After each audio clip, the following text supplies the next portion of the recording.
Pred njima vse dobesedno kot kegli pada. Z nami v studiu nenavadni dvojčici Rada in Nada. Danes je en poseben dan. Ne? Danes je dan poezije, svetovni dan poezije.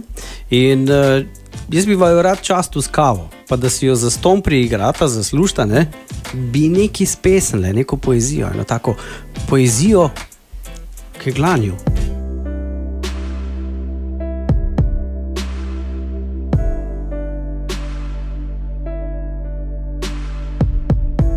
A je ratal?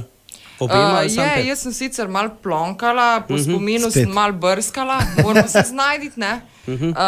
In se spomnim, da smo ne bom zdaj v letih govorila, ampak ko smo še bili mlajši, pel neko pesem o keglanju, sicer je naš trener bil pobudnik Lado Gobec, on je velik pesnik, kar se keglanja tiče tudi, ne?